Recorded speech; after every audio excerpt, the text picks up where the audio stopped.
decided to continue to support us during the time that we were closed. We really got to know even more on a personal level because they took it upon themselves to make sure that they supported us every week and sometimes multiple times a week. So that's been really great, getting to know, essentially strangers that we were hoping that we would meet eventually, and we just got to meet them sooner. For NBC Cares Silver Linings, I'm Sandy Newton.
Brighter Side of the News is brought to you by Holland RV, located off the I-10 at Washington.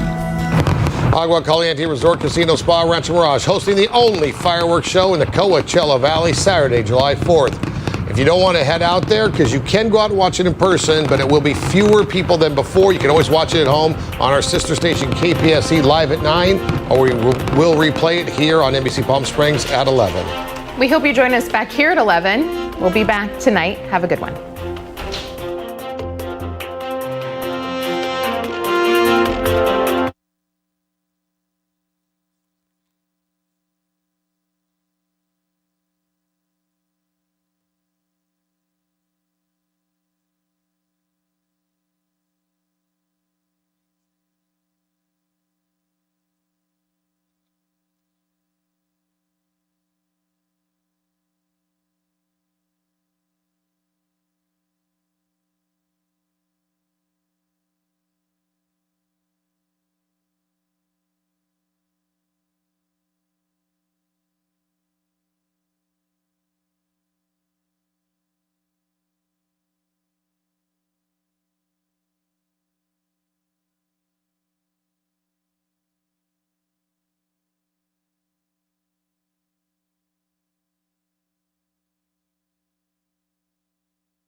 everyone. Thank you for joining us. I'm Mike Everett. Here's what's topping our news now. The U.S. is hovering near an all-time high in coronavirus cases, more than 44,000 new cases as of Tuesday. As of Wednesday morning, infections were up in 37 states. As CNN's Randy Kay reports, the situation is growing increasingly dire and calls for action are growing. On Capitol Hill, the nation's top infectious disease expert giving this disturbing prediction. We are now having 40+ thousand new cases a day.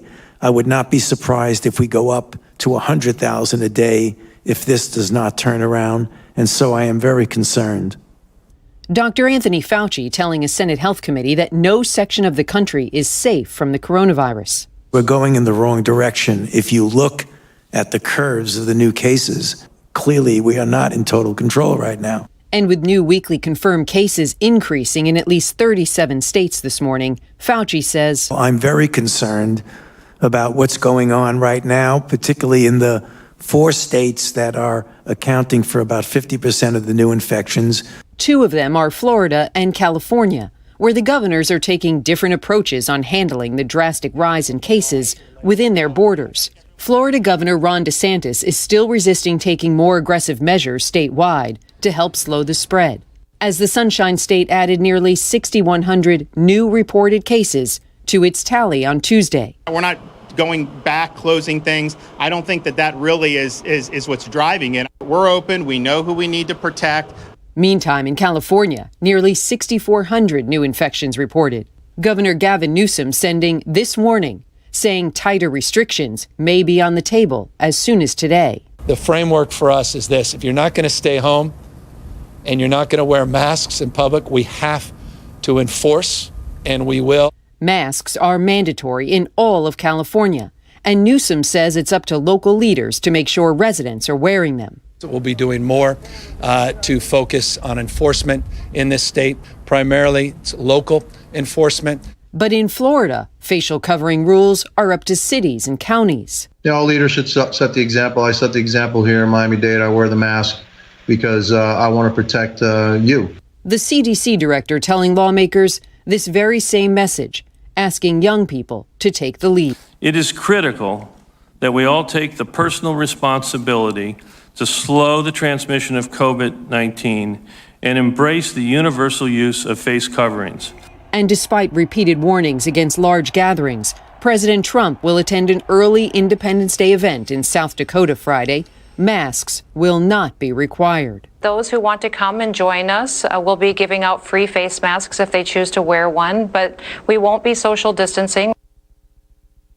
Republicans and even members of the conservative media are encouraging all Americans to wear masks. One senator directly calling on the president to do so, though President Trump has not yet directly responded. Every state is grappling with the question of how to reopen schools in the fall amid the ongoing coronavirus pandemic. Coronavirus Task Force member Dr. Anthony Fauci is urging officials to work towards getting kids back into classrooms. CNN's Biana Gojaga takes a look at what schools are trying to do to minimize those risks and reopen safely. In what could be described as the country's most ambitious mobilization effort in recent history, school districts across the country are issuing plans for how more than 50 million K-12 students will be returning to school, some just weeks away. Officials in Marietta, Georgia and Nashville, Tennessee have given families 2 options for when classes resume the first week in August, in-person or distance learning. The Denver Public School District announced a return to full in-person instruction August 17th, with health screenings provided for all students, teachers, and staff prior to arrival. We'll continue to monitor, and so we'll be ready for either scenario, in person or staying in distance learning. California, currently experiencing a spike in cases, says its 10,000 schools will have a plan in place in time for late August and September reopenings.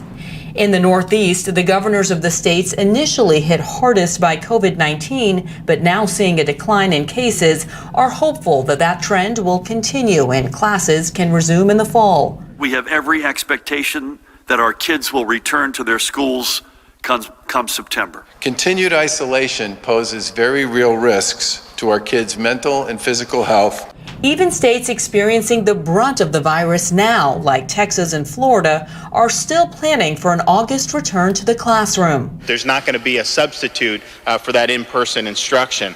Experts agree. We've seen massive public health consequences to these school closures. This in terms of virtual dropouts, we cannot afford as a country to keep our schools locked down for another year. Joseph Allen is the lead author of a new report on risk reduction strategies for reopening schools. Among them, distance, hygiene, mask wearing, and proper ventilation. We know these risk reduction strategies work, even with a full load of kids in the class. Kids are at lower risk of getting this virus. They're at lower risk of serious adverse consequences. Early evidence looks like they're at lower risk of transmitting to adults. That may not be enough to convince many parents and teachers that returning to the classroom will be safe. One jurisdiction, it's under 5%, and in another jurisdiction, it's about 80% or more of parents who say they intend to keep their children home. And so you can see how it's so difficult to do a statewide plan when even from community to community, people have such varying ideas about how they want school to look. I think we're going to be in a hybrid situation where some children will be in school some of the time, all children will be learning virtually some of the time as well. With some states issuing guidelines for reopening, while others only recommendations, much of the decision-making is left to local officials. I'm so glad I'm not in that seat right now. There's the pressure from the community and the staff for the plans to be released again, but releasing plans at this point with so many unknowns is what makes it such a difficult process. Coronavirus cases continue to surge in the U.S. Several states are debating how and even whether to reopen schools at the end of summer. California is now using celebrities to promote social distancing. They've got plenty. Despite those efforts, CNN's Jason Carroll reports some people don't seem to be taking COVID-19 seriously enough. Everyone good?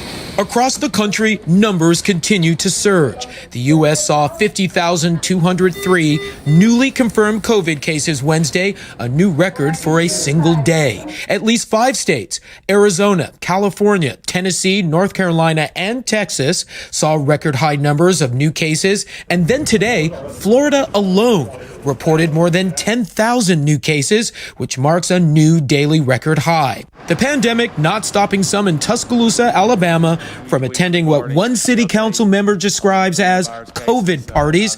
City officials say tickets are sold and the first person confirmed to have contracted the virus wins cash. Unfortunately, I don't believe that they're taking this as seriously as they need to, especially because in Tuscaloosa, and probably like a lot of places in Alabama, the spread has been asymptomatic. At least 23 states have changed or paused reopening plans due to spikes in COVID cases.